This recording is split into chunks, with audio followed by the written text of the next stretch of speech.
Cement station म्हणजेच वळू प्रकल्प येथे 5 तारखेला 120 लिटर डिझेल चोरी गेला, परंतु प्रकरणाची चर्चा कुठेच नाही। डिझेल चोर नेमके बाहेरचे आहेत की प्रकल्पामधलेच आहेत, तर याची जोरदार चर्चा सुरू आहे। सिक्युरिटी सुपरवायझर संतोष चंदनशिव यांनी केली राहुरी पोलीस स्टेशन येथे फिर्याद दाखल। राहुरी तालुक्यातील विद्यापीठ परिसराजवळील सिमेंट स्टेशन येथे एकूण 8 ट्रॅक्टर असून ते दररोज प्रकल्प अंतर्गत कामासाठी वापरले जात असायचे। सर्व ट्रॅक्टरवर वेळेनुसार चालक बदलून काम करत असत, परंतु 4 मार्च रोजी सकाळी 10 वाजता सिमेंट स्टेशन येथे असलेल्या 8 ट्रॅक्टर हे सिमेंट स्टेशन अंतर्गत असलेल्या पाळीव बैलांच्या शेडमध्ये चारा टाकण्यासाठी आणि विविध कामासाठी चालक हे घेऊन गेले होते। दिवसभर काम करून पुन्हा सायंकाळी 4:30 वाजता ट्रॅक्टर हे वर्कशॉप ऑफिस समोर उभे करून चालक घरी निघून गेले।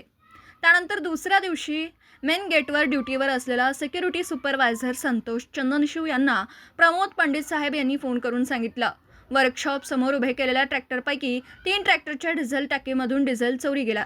डिझेल टाक्या या रिकाम्या आहेत असं सांगितल्यानंतर संतोष चंदनशिव हे लगेचच चोरी झालेल्या ठिकाणी गेले असता उभे असलेल्या ट्रॅक्टरपैकी 3 ट्रॅक्टरच्या डिझेल टाक्याचं झाकण उघडलेल्या अवस्थेत व त्यातील डिझेल चोरी गेल्याचं निदर्शनास आलं।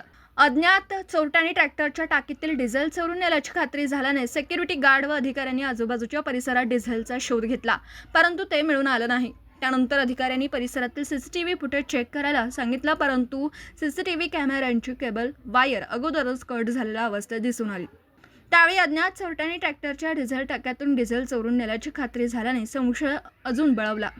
ही घटना लक्षात येताच सिमेंट स्टेशनचे अधिकारी व सिक्युरिटी सुपरवायझर यांनी राहुरी पोलीस स्टेशनला तक्रार दिली आहे।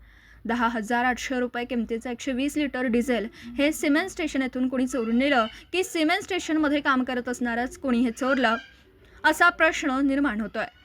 हा चोरीचा प्रकार घडल्यानंतर काही काळातच प्रकरण शांत झाल्याची चर्चा होती। दीपक साळवेसह योगेश पवार, न्यूज 14 राहुरी।